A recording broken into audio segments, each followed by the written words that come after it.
Bueno, en primer lugar, como siempre, pues llevamos un poquito de retraso, como es habitual en estas cosas, pero no demasiado, con lo cual voy a dar paso a presentar la siguiente ponencia, una ponencia pues tan interesante o más que todas las que la han precedido y las que le darán continuidad, pero de interés especial desde mi punto de vista porque nos traslada las experiencias y lo que se está realizando en un proyecto europeo vinculado con la sostenibilidad en el sector de la construcción.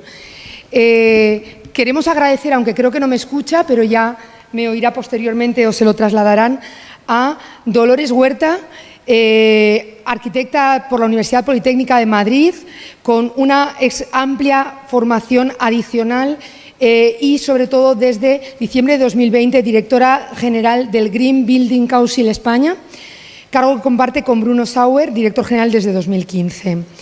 Dolores forma parte del equipo del Green Building Council España desde 2009, en el que ha desarrollado muy distintos cargos, muy distintas funciones. Ha participado organizando muchos congresos, en grupos de trabajo con el CONAMA, para rehabilitación, en fin, sería interminable su extenso e interesante currículum. Por otra parte, decirles que el Green Building Council España, aunque muchos de ustedes ya lo conocen, es una entidad sin ánimo de lucro que es un referente de edificación sostenible en España. Tiene la vocación de representar todos los intereses de las partes, de representar a todas las partes interesadas, empresas, asociaciones, entidades o particulares que edifican y rehabilitan con criterios de sostenibilidad y de eficiencia energética. Pretende difundir la certificación verde con la herramienta verde para promover esa sostenibilidad en la edificación y desarrollar una metodología de apoyo al diseño y evaluación de edificios, barrios, ciudades, para ir hacia esa sostenibilidad en la construcción. Sin más preámbulos, agradezco muchísimo a Dolores que nos dedique este tiempo y la palabra es suya. Muchísimas gracias. Muchísimas gracias por la invitación y por disculparme que no me he podido acercar a Zaragoza. Me hubiera encantado compartir este momento no solamente de presentación, sino estar presentes con vosotros durante todo el día. Los eventos presenciales no tienen nada que ver con aparecer en una pantalla. No son lo mismo, ni mucho menos, pero espero poder transmitiros parte del trabajo que hemos estado haciendo. Si es posible, José Ramón, que estará por ahí, y puedes silenciar el ordenador, porque ahora me estoy oyendo con eco. Genial. Vale. De lo que yo os vengo a hablar hoy es de un reto que tenemos asumido ya todos como sociedad, pero al que no sabemos siempre poner cara y detalles, o a veces estamos trabajando en partes muy pequeñas y no le ponemos una escala más global o una visión más global. Desde GBC y con el apoyo de toda la red europea de World Green Building Council, de GBCs, hemos iniciado el año pasado esta iniciativa de Building Life para trazar una hoja de ruta a la descarbonización del sector de la edificación. Y diréis, otra hoja de ruta o otra vez, si estamos ya hablando de descarbonización todos los días, bueno, pues ya veréis como no tenemos tan claro la hoja de ruta, no está tan clara ni tan avanzada como pudiéramos pensar.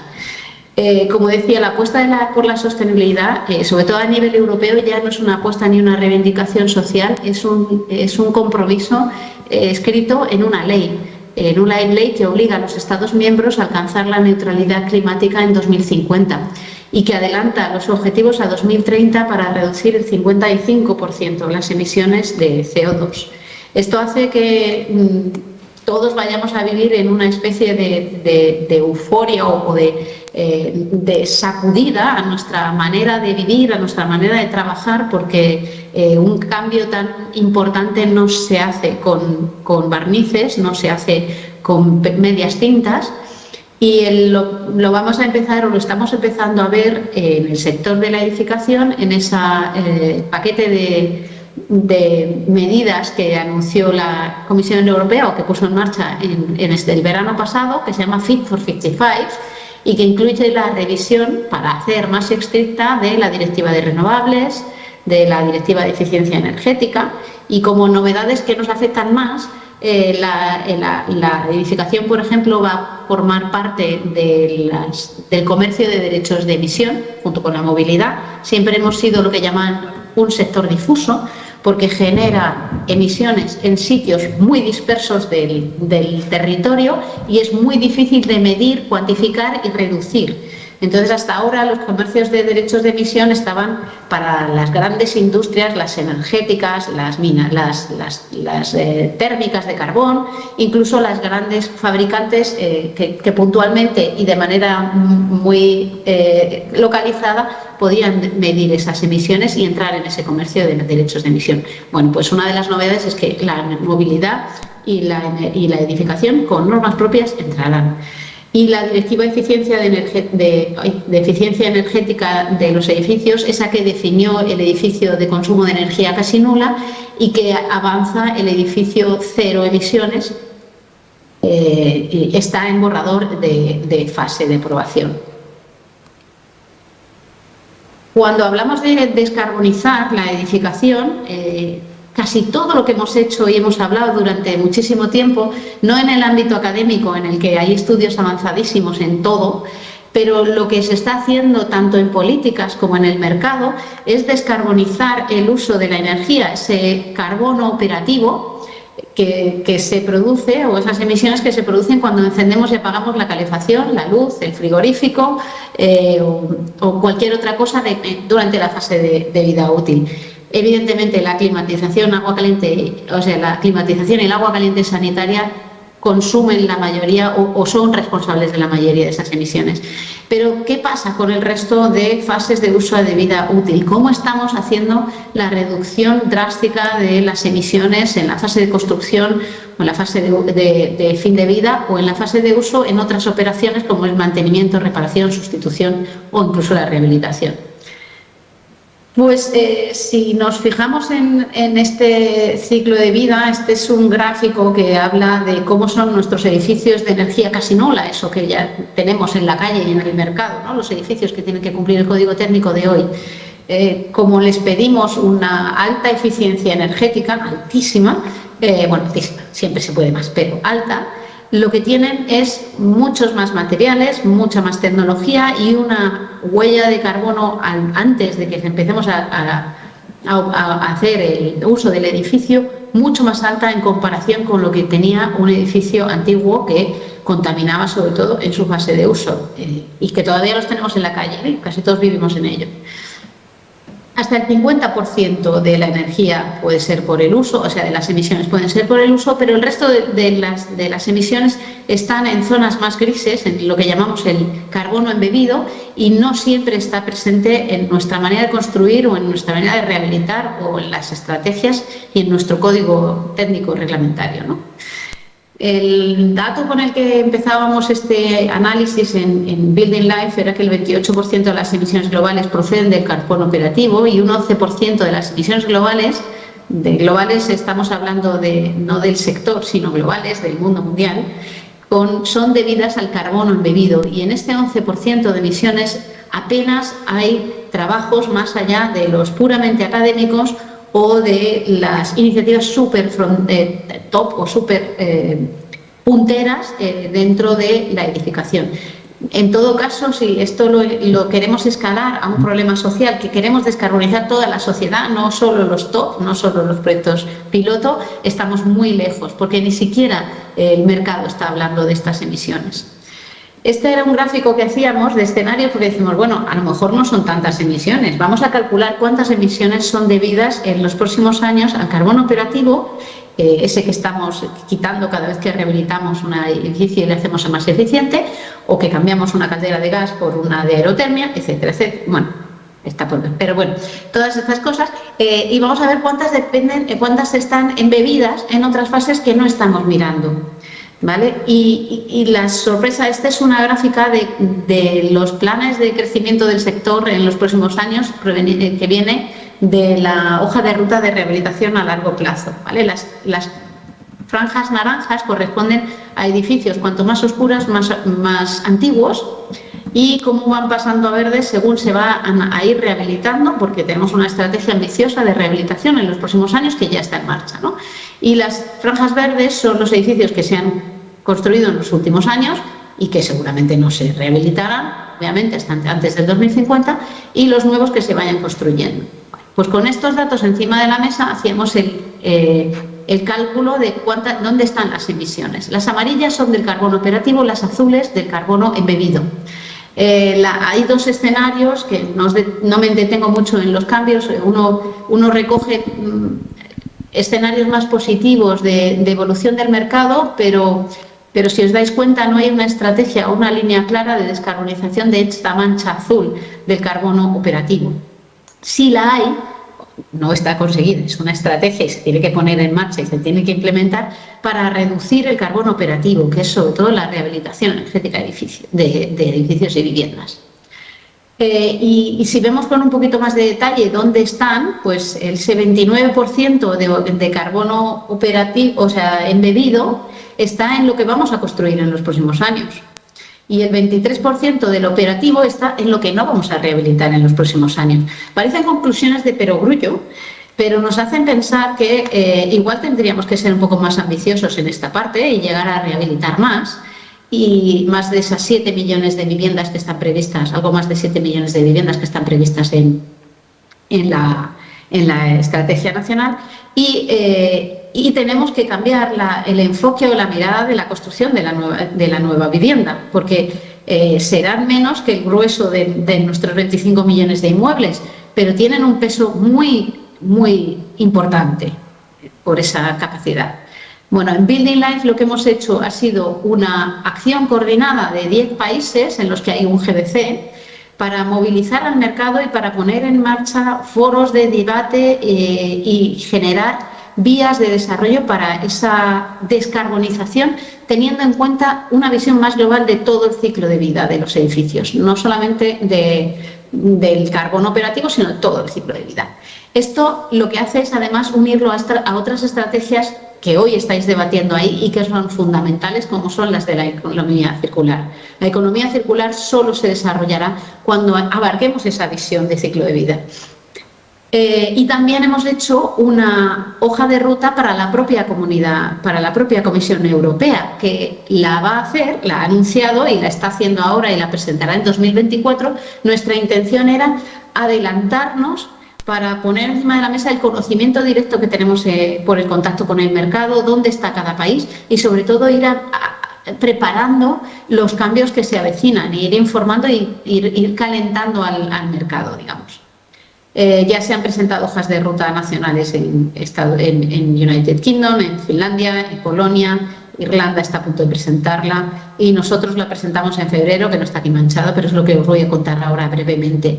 Y también la semana pasada presentamos la hoja de ruta europea en Bruselas, en la que, como veis, ya se avanza esto de WLC, es el Global Warming Potential, el Whole Life Carbon, perdón, pero es el Global Warming Potential, y cómo queremos ese Whole Life Carbon ir reduciéndolo con los años para llegar al final a un cero, a unas construcciones que sean cero carbono en todo su ciclo de vida. En España el año pasado hicimos un foro con unas reuniones, estuvimos en contacto con la gente que está más avanzada, con el que llevan trabajando en análisis de ciclo de vida y en esa visión de ciclo de vida y de circularidad de la edificación.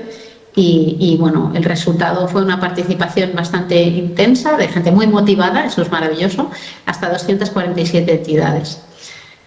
Y también tenemos un nutrido grupo de embajadores que, reconociendo la importancia del problema, se han comprometido a divulgar la necesidad de acometer estos cambios, esta segunda revolución en la edificación sostenible en temas de descarbonización. Primero fue la rehabilitación, o es la rehabilitación y la intervención sobre el parque existente. Segundo es alcanzar todo el ciclo de vida de los edificios. nuestro consejo asesor, y estos son nuestros dos grandes hitos muy ambiciosos. En 2030 tener edificios de obra nueva de carbono neto cero en todo su ciclo de vida, y que los existentes hagan una reducción del 50% de carbono de ciclo de vida. Y en 2050 que todos los edificios sean de carbono neto cero en todo su ciclo de vida. Esta era nuestra visión que compartimos con todo el Foro Nacional, y aquí hay que resaltar tres conceptos. El primero es el de la descarbonización, que era el motivo por el que estábamos trabajando, el leitmotiv, digamos. Pero no creemos que es indispensable o que está íntimamente vinculado un modelo de edificación cero emisiones o climáticamente neutro, con una edificación resiliente a los efectos del cambio climático, y no solo del cambio climático, y circular en el uso de los recursos. Toda esta hoja de ruta la hemos desarrollado pensando en impulsar la circularidad de la edificación dentro de un sistema económico circular. Si no, no creemos que sea posible. Estos eran los grandes hitos que creemos que pueden guiar o que tenemos que tener en la cabeza. El primero es medir y limitar el carbono de los edificios. Igual que construimos con un límite a la energía primaria de origen no renovable, deberíamos construir con un límite, con un presupuesto de carbono. Cuando hago un proyecto, a mí me ponen un presupuesto tope. Bueno, pues un presupuesto tope de carbono es lo único que puede hacer que cumplamos con nuestros compromisos, porque hay un carbono límite que nos han puesto para cumplir con los compromisos de París. Esa es la primera y digamos lo que no está recogido en ninguna de las estrategias. Luego nos sumamos a otras estrategias y les pedimos un punto más. La primera, esta central, es asegurar la eficiencia de los edificios, intervenir en rehabilitación, seguir la hoja de ruta de la Estrategia Nacional de Rehabilitación, pero aumentar su ambición, puesto que con las revisiones del Fit for 55 está más que, y los fondos Next Generation está más que justificado que ampliemos la ambición y sobre todo aceleremos el ritmo de rehabilitación. La introducción de los MEPS, Minimum Energy Performance Standard, que a partir de cierto año habrá, esto está ya en la Directiva de Eficiencia Energética de los Edificios que viene, a partir de cierto año los clases más bajas de certificación energética no podrán ni venderse, ni comprarse, ni alquilarse. Y eso es un aviso a la población tremendo, sobre todo en este país, en el que todos nuestros ahorros están puestos en nuestra vivienda. La segunda parte de hitos o de indicadores es ese fin de cambiar la energía, el uso de la energía en los edificios, el fin del uso de combustibles fósiles en la edificación y acelerar la implantación de renovables. Estas son estrategias que ya existen, pero digamos que estamos intentando aunarlas para tener esa visión completa del sector. Y por último, estos dos que tienen que ver con la materialidad del edificio y la circularidad del sistema. No me gusta hablar de residuos, pero es verdad que el indicador más claro es la revalorización de residuos dentro de ese sistema que tiende a la economía circular. Me gustaría hablar no de residuos, sino de materiales de segunda generación, pero estamos en ello. La descarbonización de los productos y materiales de construcción. Este es un camino que tenemos que emprender y que tienen que mostrarnos cuanto antes los materiales de construcción y los productos de construcción cómo se van descarbonizando. Todo esto hemos puesto fechas, hemos puesto casi responsables, etcétera, etcétera, ligados al calendario que tenemos ya de renovación de los documentos con los que ya contamos. Y proponemos 4 ámbitos para actuar o para actuar, sí, un marco estratégico, un marco operativo, financiero y social.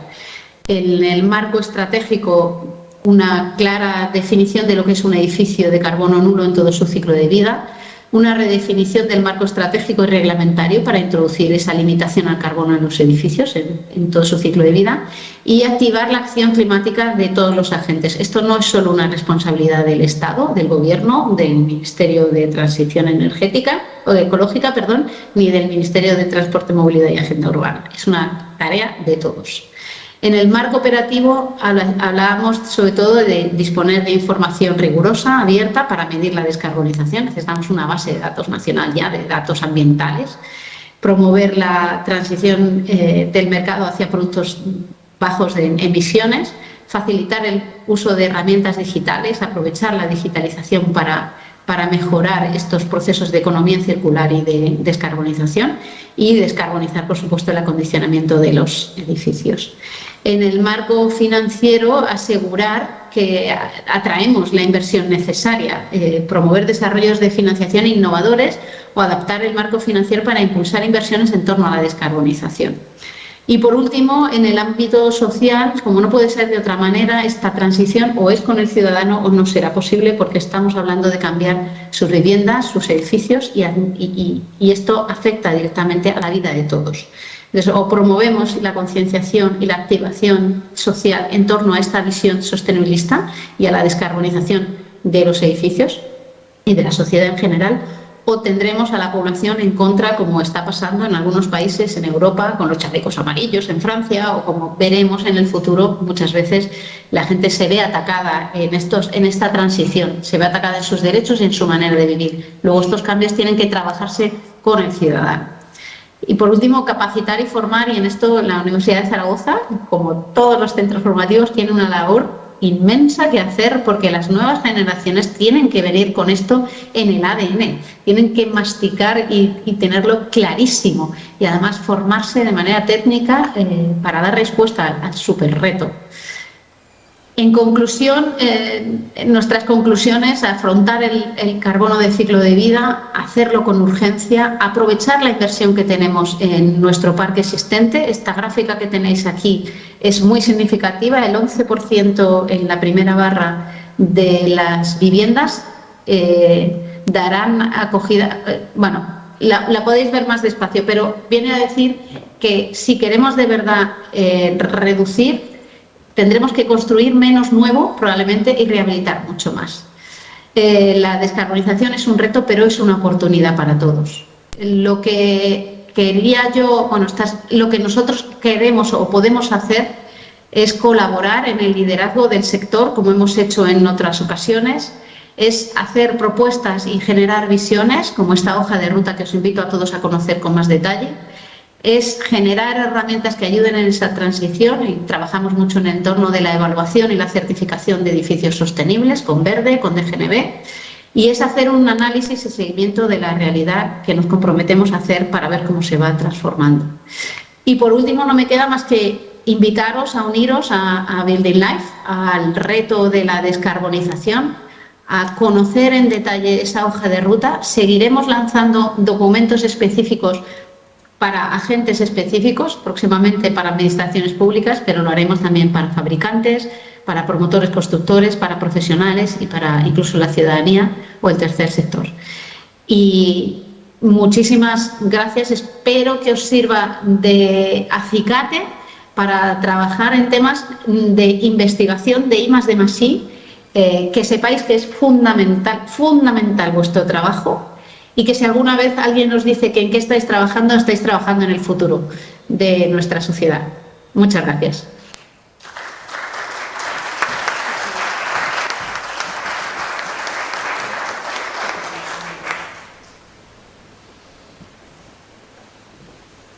Sí, Dolores, muchísimas gracias. A mí me ha encantado, y creo que a todos nos ha encantado tu presentación tan absolutamente concreta, clara, concisa y tan interesante.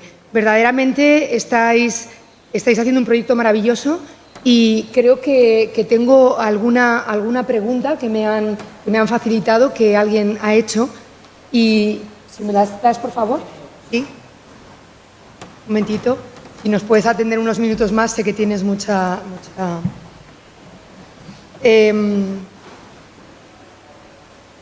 Sí. Bueno, hay una pregunta que dice, ¿estamos en el buen camino para conseguir los objetivos marcados para 2050? ¿Estamos en el buen camino? Yo creo que hemos dado pasos fundamentales. Mira, tenemos una sociedad concienciada, eso es un paso de gigante. Pero es más, tenemos una estrategia nacional de rehabilitación muy potente y una voluntad del sector por acometer estos cambios también muy importante. Estamos dejando atrás, como os decía, mucha parte de las emisiones que no se están afrontando. Y no tenemos un sector lo suficientemente preparado y formado para acometer estos cambios. Para mí son grandes partes que yo creo que hay que trabajar mucho más. ¿Los pasos que se están dando van en la buena dirección? Sí. ¿Son lo suficiente y van lo suficientemente rápido? No. Muchas gracias. Es maravilloso hablar contigo porque eres contundente, se nota que tienes las ideas muy claras. Sí. Alineado con lo que has introducido en esta respuesta y sumando a otra pregunta que tengo por aquí y una inquietud propia, era preguntarte desde esa visión tan excelente que tenéis desde BBC España y que estáis trabajando, ¿cuáles eran esos, vamos a decir, esos escollos, esos retos mayores que tendríamos que acometer? Has contado muchas cosas y en todo ello habrá cosas que hacer. Pero priorizando en 3 aspectos, ahora ya nos has dicho uno, no tenemos un sector suficientemente formado. Yo conozco muy bien el sector desde el punto de vista de la ejecución de construcciones familiares y estoy totalmente de acuerdo, es dificilísimo. ¿Cuáles serían esos 3 aspectos que desde tu punto de vista serían los mayores retos, los mayores escollos para conseguir avanzar como queremos hacia ese objetivo 2050? Bueno, el primero, ya lo hemos dicho, la formación y capacitación de nuestro sector, fundamental. El segundo, el conseguir, también lo anunciaba un poco en la presentación, conseguir tener al ciudadano como aliado.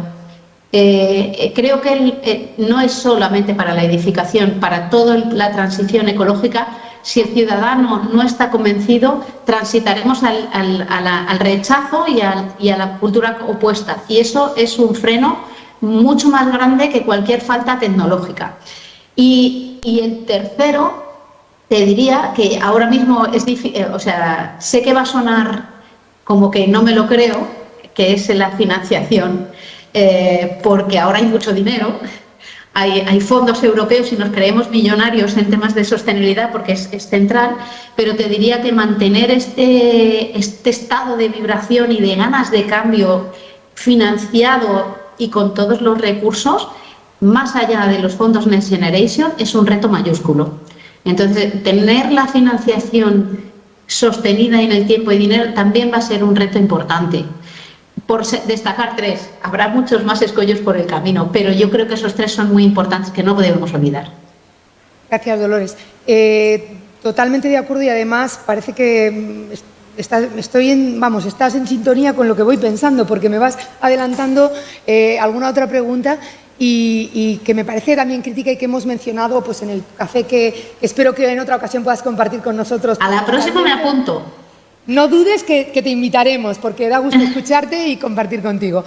Pero hemos estado mencionando el tema de que la sostenibilidad tiene que ser sostenibilidad económica. Entonces, sí. Hay una preocupación grande que tenemos, tanto la ambiental, la social, pero la económica también. ¿Cómo es el impacto y cómo podemos paliar el impacto que inicialmente, y digo inicialmente porque creo que en el futuro ya no será así, pero que inicialmente puedan ver las empresas desde un punto de vista negativo? Si es que puede haberlo, si es que puede haber algún tipo de repercusión económica negativa a nivel de rentabilidad empresarial, a nivel de sostenibilidad económica empresarial. ¿Qué trasladarías? Yo creo que esto no es un camino de rosas, o sea, no voy a decir soy realista, estos cambios requieren de inversiones. Entonces te voy a decir puntos negativos y puntos positivos. Puntos negativos, que efectivamente hay sectores que se van a ver muy afectados a nivel empresarial, digo, y que van a tener que transitar. En España tenemos un histórico de transición de de grandes sectores, como lo hemos tenido del acero, lo hemos tenido del carbón, lo hemos tenido... Pues en este también habrá transición de algunos elementos que van a afectar. Pero yo creo que también es una oportunidad. Yo creo que la mayoría del sector puede reconvertirse rápidamente, formándose y encontrar oportunidades. O sea, que nadie va a perder trabajo por esto. La otra cuestión es el ciudadano, que tiene que pagar la factura. ¿Y quién paga esto? ¿No? Una cosa es la transición y me voy a quedar sin trabajo porque yo vendo gas y a ver a qué me voy a dedicar. Bueno, hay tiempo y tiene que hacerse de manera justa esa transición, pero otra es el ciudadano que tiene que rehabilitar su casa y que ha hecho la inversión de su vida y todavía le queda una por hacer que todavía no es consciente, ¿no? Y aquí yo siempre digo que lo que tiene que haber es financiación asequible para todos, pero sobre todo un apoyo y una subvención muy directa a las familias más vulnerables o a los sectores más vulnerables, porque cuando hablaba antes de los MEPs, estos Minimum Energy Performance Standard, que no vayas a poder vender o comprar tu casa y no puedas tampoco tener dinero para rehabilitarla, es una pérdida patrimonial brutal. Entonces, en esos casos, el Estado tiene que, y la sociedad en su conjunto, tiene que hacer un esfuerzo de solidaridad para sacar a esa gente a flote, o digamos, de poner el dinero ahí. Yo, este aluvión de millones de los fondos Next Generation, ¿quién le va a decir que no? Pero va a ir a bolsillos que no lo necesitan.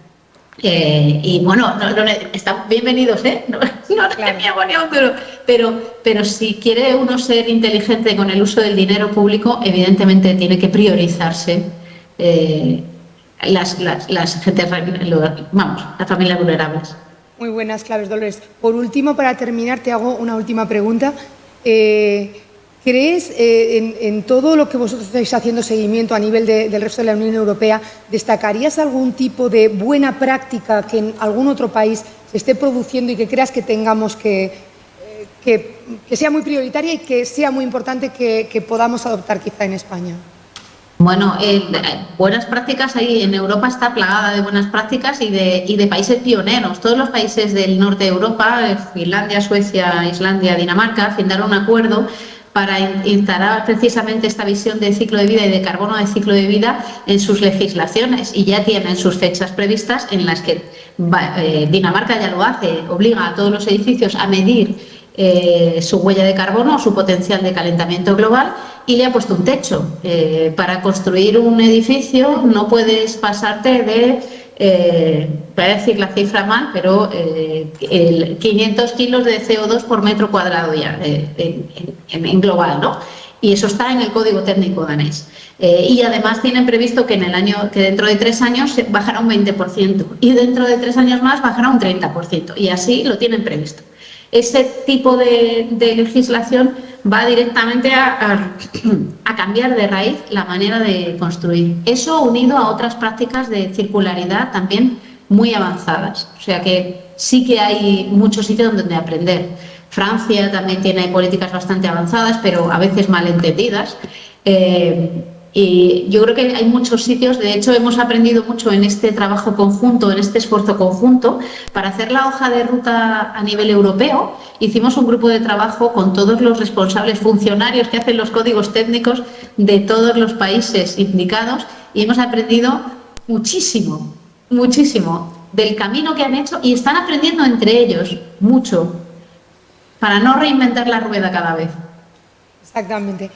Pues Dolores, yo sé que tienes otro asunto posteriormente, no me canso de hablar contigo y no nos cansamos de escucharte, pero ha sido interesantísimo. Te agradecemos mucho a ti y también a Belinda, que es quien a través de la Universidad de Zaragoza nos ha puesto en contacto contigo, que la invitación ha sido maravilloso contar contigo, y nada más que agradecerte y que seguiremos llamándote si nos dejas. Nada, apoyad la hoja de ruta, entrad en la web y apoyad la hoja de ruta, que siendo más conseguimos avanzar mucho más rápido. No tengas la menor duda que así lo haremos y lo difundiremos desde la cátedra. Muchísimas gracias, Dolores. Que vaya muy bien, que tengas buen día. Gracias.